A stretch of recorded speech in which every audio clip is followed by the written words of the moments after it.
Wasabi Wallet. Unfairly private.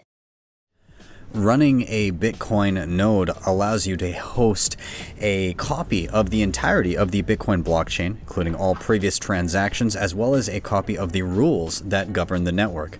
This gives users a variety of different benefits, of which we'll detail some in a moment. And many think that it costs money to run a Bitcoin node. However, other than having access to a computer on which to store that information, you can do this for free. And we're going to explore how to do that today with Bitcoin Core. I am Ben with the BTC Sessions. This is your daily session.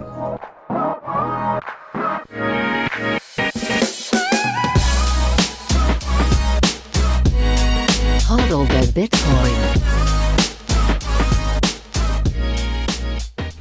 It's first important to recognize that if you are not running a Bitcoin node, you are trusting somebody else to do it for you. Even if you've downloaded a Bitcoin wallet and you hold your own keys, you are still depending on somebody else to host a copy of all previous transactions, validate any incoming and outgoing transactions for you, and validate the rules of the network. Running your own node, whether it be something that I've covered previously like Umbrel or MyNode or a variety of other options out there, or Bitcoin Core allows you to do that yourself in a trustless manner. Now, Bitcoin Core can be downloaded for free and run on your computer, which is exactly what we're going to take a look at how to do today. We're going to take an overview of the program, how to use it as a regular wallet, and then how to use secondary interfaces in order to use things like hardware wallets. So without further ado, let's first hit the sponsors and then dive into the video. First up, LEDN.io, where you can use your Bitcoin for a variety of different services. You guys know all about them already. They've been partner with the show forever. Of course, they have their Bitcoin-backed loans where if you're in a pinch and you need to get your hands on dollars, but you don't want to sell your Bitcoin because, of course, that is a taxable event and you're always probably worried about having to buy back at a higher price. Instead, you can deposit Bitcoin, get dollars lent to you into your bank account within 24 hours. When you pay back those dollars, you get back the same number of sats. They, of course, also have their savings accounts where you can earn up to 8.5% annually paid monthly, and they've got their B2X offering. If you're feeling mega bullish, hit them up in the links down below. If you use that link to get a loan product, they'll give you $25 for free into your savings. Now, if you're stacking sats in Canada, Bitbuy is a super easy place to do it. They have a really flawless web interface. They've got a dedicated app for your mobile device, and after your first $250 purchase, you get $20 for free. So be sure to check them out. Now, I do live on Bitcoin, and Bitrefill really helps me with this. You can pick up any gift card your little heart desires via their website, and it's available in a ton of different countries. You can pay via Bitcoin, of course, on the main chain or with Lightning Network, which I do all the time for those cheap and fast transactions. You earn sats back as you spend, and there's a pretty good referral program too. So if you've got friends and family that are interested, you can get a little bit of kickback from that as well. You guys know Keystone, formerly Kobo Vault. This is a badass air-gapped hardware wallet. Air-gapped meaning you never plug the thing into anything internet connected. It's all offline via QR code, keeping your funds safe and away from malicious hackers that may have compromised devices. Love this thing. It's got Bitcoin only firmware that you can upgrade to, secure element, and it works with all of my favorite wallets: Blue Wallet, Wasabi, Specter, Sparrow. All of the greats are in there. Be sure to check it out. Pretty badass when it comes to multi-sig as well. And finally, if you're backing up any important Bitcoin wallet, make sure you get it in solid steel with the BillFodl over at privacypros.io. If you're just putting your backup on paper, you open yourself up to things like fire damage, water damage, or just accidentally discarding the damn thing if you're not paying attention. I've heard horror stories. Give yourself some peace of mind there. And with that, let's dive into Bitcoin Core. So if you're looking to run a Bitcoin node, the first thing you're going to want to do, if you're not looking to spend any money on hardware other than the computer you're currently using, is you're going to want to download Bitcoin Core off of bitcoin.org. You can find it there, really simple. When you click on Bitcoin Core, there's a download button for Windows, for Mac, and for Linux. So very, very easy to get it there. Now, I have previously covered Umbrel and MyNode, and I'm sure I'll cover other plug-and-play node options in the future. The difference between them and this is that they have often software stacks and extra little features and programs that you can run on top of Bitcoin and next to Bitcoin that interact with your Bitcoin node. But this basically gives you a copy of the Bitcoin blockchain, all of the rules that govern the network, and it gives you a wallet that runs on top of it. You can then connect it to other things afterwards, which we'll get into momentarily. Now, what are the benefits of running your own Bitcoin node? Well, number one, you get some greater privacy. It is run on your own network and you connect things to it as you see fit. Number two, you're no longer trusting somebody else to do this for you, as I alluded to in the intro, which is always a benefit. Don't trust, verify. And finally, again, you can run some cool stuff alongside this. Now, it's a little bit more of a challenge to do it with just Bitcoin Core than some of those plug and play options like I mentioned before. Umbrel, MyNode, Start9 is another one, Nodl, all of those. They've got some nice bells and whistles here, but for some bare bones stuff that you can easily connect to and be self-sovereign, Bitcoin Core is an easy way to go. So once we download it, there's a couple little things to get yourself set up. Let's take a look at what you will see. I previously uploaded and synced the Bitcoin blockchain. So let's take a look at what I initially saw when I downloaded Bitcoin Core. So this is just a collection of screenshots from when I was downloading and installing this. So I downloaded the package from bitcoin.org. You can see it here on my desktop. And again, I'm on a Mac, so this could be different for you if you're on Windows or Linux. But either way, once I opened up this, I just dragged Bitcoin Core into my applications. When I opened up the program after installing it, I was greeted with this welcome screen, and effectively it will save Bitcoin Core and all of its data to a specific place by default. But if you'd like to save it to a different location, you can click use a custom data directory. If it's easier for you to do that and remember where it is, feel free to. This is also where you get to decide how much space is used up on your computer. Namely, do you want to continually store the entire size of the Bitcoin blockchain, which at the time of doing this video was around 350 gigabytes. You have the option to do a pruned node. And what this means is you download all 350 gigabytes, but you only ever hold, as shown here, around 2 gigabytes of the actual data, the most recent 2 gigabytes of data of the Bitcoin blockchain. So what you're doing is you're actively downloading and verifying every transaction from the beginning of time in Bitcoin.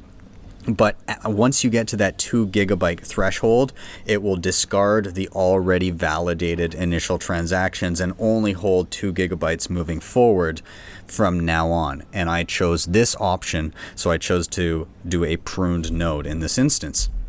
From here, once you get through that screen, it's going to start syncing. Now, this can take some time. Right here, you can see that I was 12, obviously Bitcoin's been running for almost 13 years. You can see at this point I was 12 years and 30 weeks behind. I had to catch up on all of those transactions to have the most current state of who owns what. And for me, I do have a quick internet connection, so it didn't take too long. But once I got through that, I got to this screen, which we'll come to in a minute, and that's when you're all fully synced up and ready to create a new wallet. Just for reference, if you guys are wondering how long this might take, I've heard some people where it takes a week sometimes more. So you're just going to want to leave it running, or whenever you get the chance, leave it running to download those blocks and verify those transactions. Just for reference, this was my download and upload speed, and I am running Mac OS. I've got like 16 gigs of memory. And the M1 chip in my MacBook. It's a pretty recent one from 2020. So just for reference, I've got some relatively new and beefy laptop, and I was able to sync the entirety of the Bitcoin blockchain, 13 years worth of transactions in under 24 hours. But if you're dealing with an older laptop and a slower processor and a slower internet connection, you could be waiting quite a bit longer. So just keep that in your mind, but this was my experience.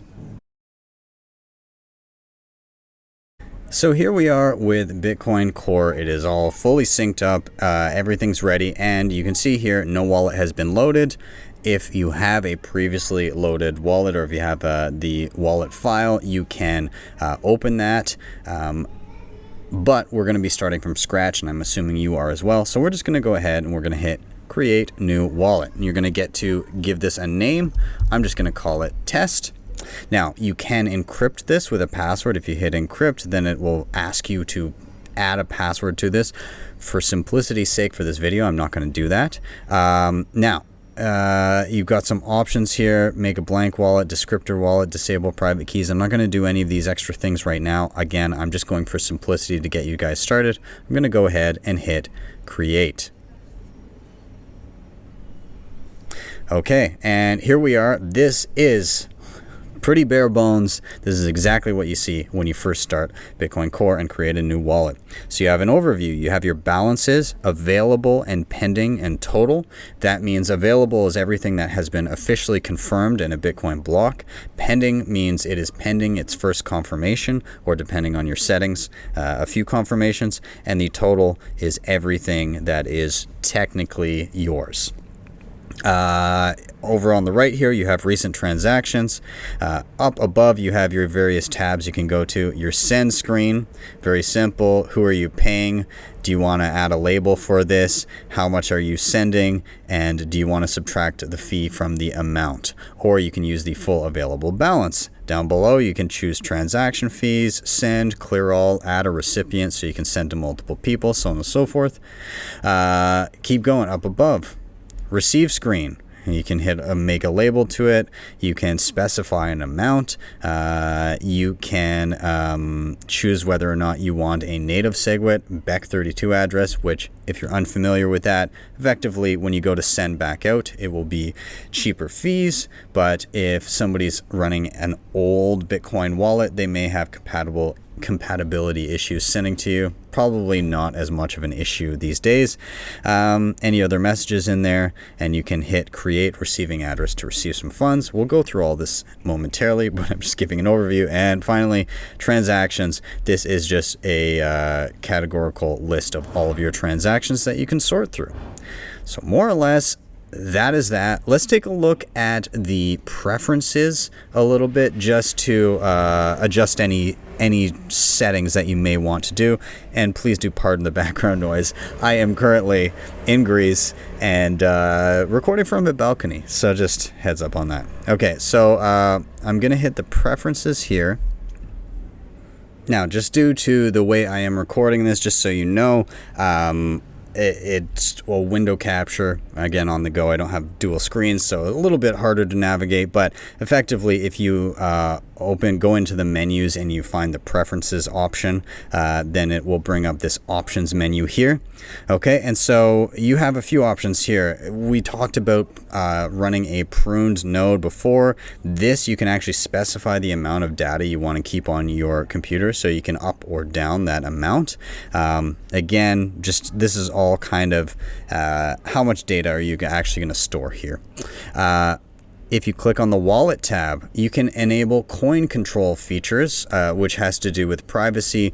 Again, I'm not going to dive too deep into the weeds here on this, but if you select that, you will see all of the little bits of Bitcoin that you've accepted, every transaction, change all of the separate amounts as if they were separate individual bills or coins.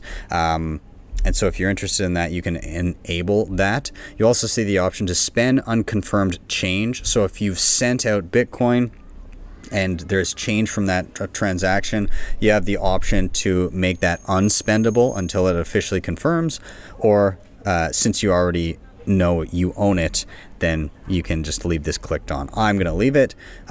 These are network options, so you have the options of connecting via Tor, so on and so forth. So if you're interested in that, that is here.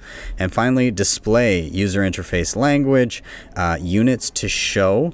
Bitcoin, there's a lot of options: millibits, microbits, and sats. I'm partial to sats, so I'm going to go with that. And then third-party transaction URLs. There's a few little things here, but the only thing I really want to change is my unit, so I like sats. I'm going to hit OK to that. Okay, with that adjusted, and we can now see that I'm on a SAT standard here in Bitcoin Core, I think we're ready to start using this wallet and see how it functions. So let's go ahead and dive into that. All right, so first up, let's receive some Bitcoin into this wallet. So right in Bitcoin Core, we're going to hit the receive button. We'll give this a label. By the way, this is going to be coming from another Bitcoin wallet I have sitting on my computer here, Blockstream Green. I've covered that on mobile before, so if you'd like to learn about it, be sure to check it out, and links to that original video will be in the description there. Regardless, I'm just going to label this one Blockstream Green, just so I know where it's coming from. How many sats do I want to receive? Let's do, I don't know, 100,000 sats. And any message? No, that should be fine. In fact, I don't even need to. So you can specify an amount that you want to receive. But actually, you know what? Let's not do that just to see what that looks like. I'm going to hit create a new receiving address. So you don't have to specify an amount, okay, I should say. Now here, it shows me a QR code. I could scan that if I had a physical wallet on my phone in front of me that I could scan with the camera. There's a clickable link which would open up wallet software, or there's just simply an address here that I can copy either by selecting, or down below there's a button that says copy address, which I'm going to do. You can save the image and send that to somebody. You can copy the URI and send that to somebody, whatever you like. Okay. Now over in Blockstream Green, I'm just going to quickly hit the send button. I'm going to paste that address. I will do the same amount of sats. It's about $50, by the way, at this moment. And I'm going to up the fee to make it a little bit quicker, although fees are really low right now. I'm going to hit review. I'm going to hit send, and I will utilize the two-factor authentication to get this one sent off. Okay, that transaction has now been sent. I can hit OK, and we'll just get out of Blockstream Green. I'll hit OK, and you can see there's a notification here on my desktop that I've just received a transaction. So I'm going to go over to overview, and I can see in pending I have 100,000 sats on the way in, and there's the unconfirmed transaction right there. I can click on recent transactions. It'll take me over to the transaction tab and give me all of the details about it. So we will just wait on that to confirm, and we'll practice sending back out. A few moments later. So with that transaction now confirmed, we can easily send out of Bitcoin Core, and we will practice just that right now. So we're going to go to the send tab, and just from Blockstream Green, I will grab a receiving address. So I'm going to hit receive, and there's a little copy button right there, nice and simple. And so I'm going to paste that address in there. Will I enter a label? Sure. We'll put in out to green. And how much do I want to send out? Let's do 50,000, so about half. And you do have the option to subtract your fee from the amount, or I could use the entire available balance with this button here. I'm not going to do any of those. And now transaction fee, I can hit choose, and at this point you set the transaction fee in terms of sats per kilobyte. I'm not a huge fan of this way of denominating it. I'm used to sats per byte, but I can leave it at that. Either way, you do have a confirmation time target, so you can say how long you want it to ballpark take for it to confirm, and that will either lower or bump up your fee. So I'm going to put it to the lowest, the lowest here. Let's put it to about, well, it seems all about the same actually if I go on the longer end of it. So about 1,000 sats total per kilobyte is fine. Again, sats per byte is how most wallets denominate it, but this is just how Bitcoin Core does it. Now you have the option to also enable replace by fee, which means if your transaction is not getting through as quickly as you would like and you end up being in a rush later, you can change the fee at a later date. So I'm going to leave this checked on, and I want to show you something, but I'm not going to do it right now. I can click add recipient, and there will be a second recipient listed here, which enables me to batch transactions, which can actually help you save on fees if you do so. I'm not going to do that now, but you would just enter in a second payee, an amount, so on and so forth. So I can X out of that, and that gets rid of that second recipient there. Everything here looks good to me, so I'm going to go ahead and hit send, and it gives you one more confirmation. Hey, are you sure you want to send 50,000 sats out with this note to this address, transaction fee, and total amount? So I'm sending out 50,000 sats with a 142 sat fee. Sure, that looks good to me. I'm going to hit send. Off it goes, and I should see that pop up in Blockstream green momentarily. I can even refresh that here, and we'll see it come in.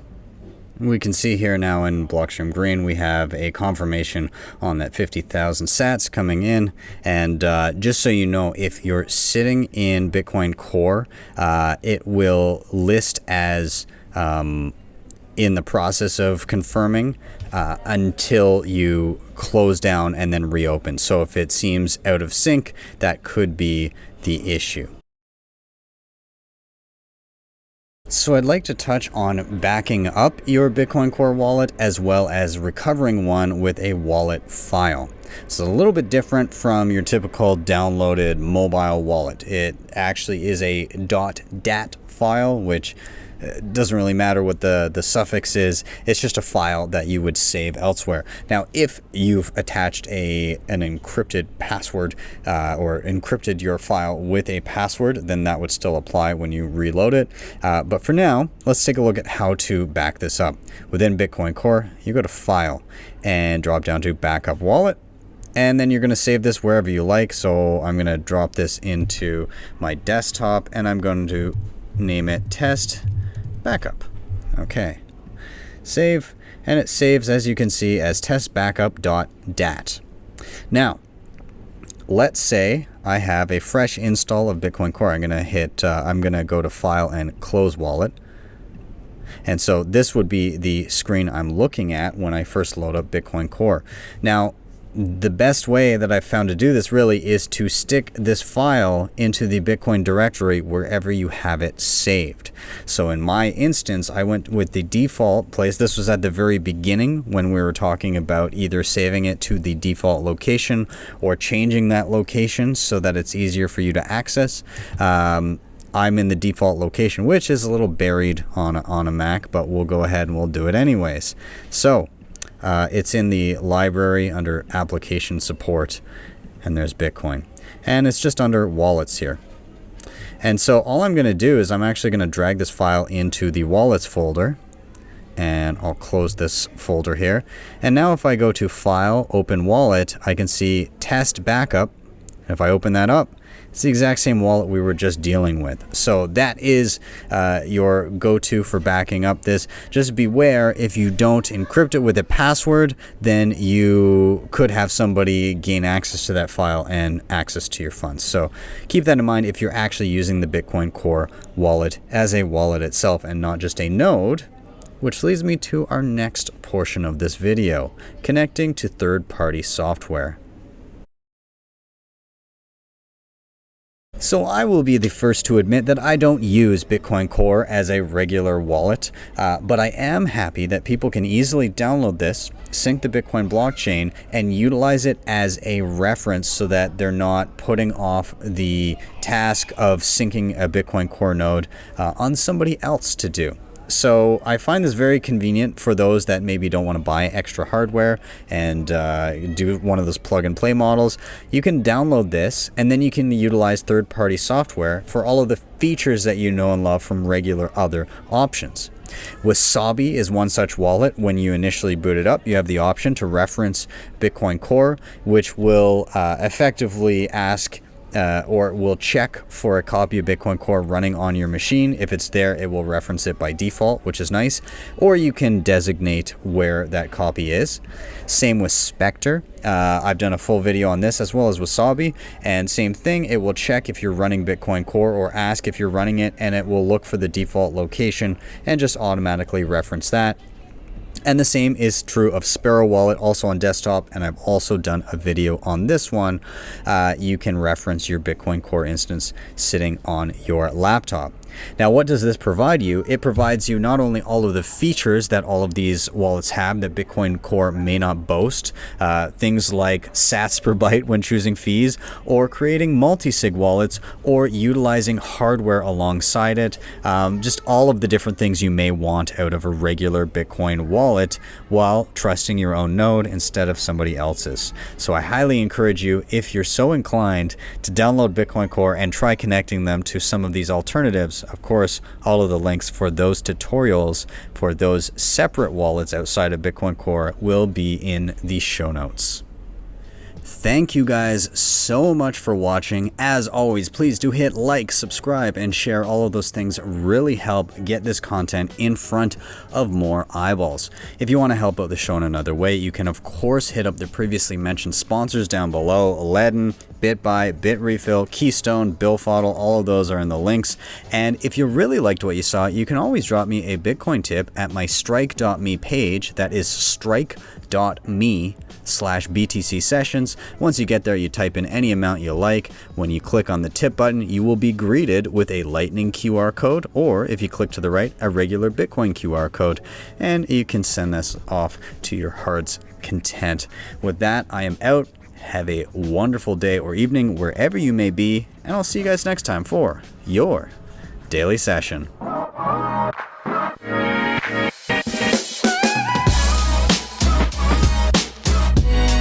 Hodl the Bitcoin.